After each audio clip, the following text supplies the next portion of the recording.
Good morning. This is Frank. Second episode of what I call Screw Palestine and Screw You Protesters. This is the third day of Passover. The Jews celebrate their history. It's a very cool history. I'm not so sure I agree with all of it, but you know what? This is their history. This is their celebration, and I back you on it. You know, I've celebrated it many times. I've done many Seders with very close friends of mine. And in a nutshell, the Egyptians were enslaving the Jews, and they decreed that the firstborn male would be drowned. So Pharaoh's daughter feels bad about this, grabs one of the babies out, and saves him, names him Moses, and raises him as Egyptian royalty. This kid got a serious break from being drowned to this. He's raised as royalty. Later on, he figures out who he is, what his true identity is. So he becomes a bit of a thorn in the side of the Egyptians. He then becomes an advocate for the Jewish people, his people. And in one of the episodes, he asks the Pharaoh to let his people have 3 days where they can go to the desert and they can celebrate and worship. Pharaoh says no. And in the end, God punishes the Egyptians. In come a series of plagues, locusts and fire, and all kinds of bad things happen, like pestilence, livestock disease, you name it. And then what happens is the last one was their firstborn should die. So as this comes over all the people, the Jewish people put a little lamb's blood on the side of their door, kind of right where they put the mezuzah.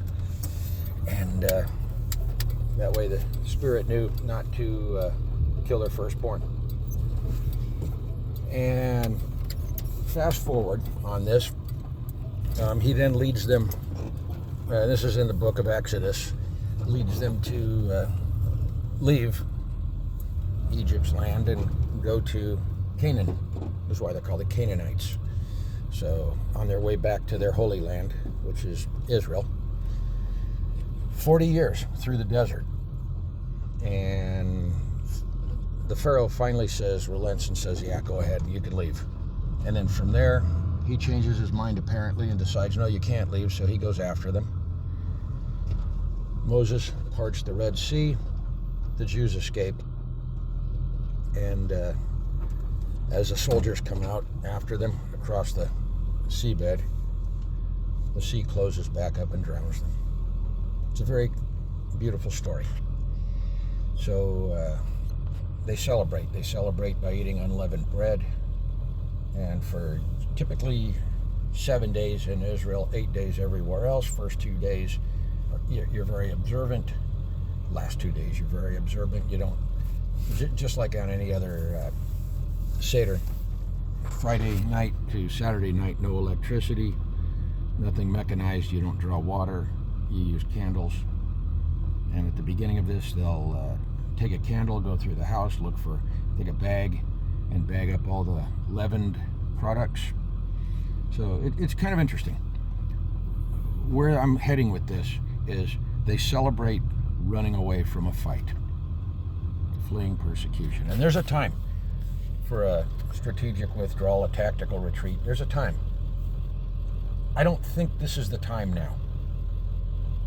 We should not be celebrating Passover by having Columbia tell its students to run away, by ceding ground to these punk-ass, pro-Palestinian little, I'm going to call them thuglets. They're not even thugs, they're thuglets. These little weenie-armed, Starbucks drinking, cigarette smoking, COVID mask wearing weaklings. Honestly. I'm 62, but I promise you, I could eat up 3 to 5 of those guys in probably less than a minute. I'm sure most of you could too. If you've ever been in a street fight, these guys aren't much. And yet they're running away from them. The college is kowtowing to these people, Columbia, telling all the Jews, run away, save yourself, and giving these guys free rein. Why is that? And now you got in all the big blue cities, people yelling, river to the sea, death to America, death to Israel. And we're tolerating this. As for me, I don't tolerate it. I wish you guys a happy Passover.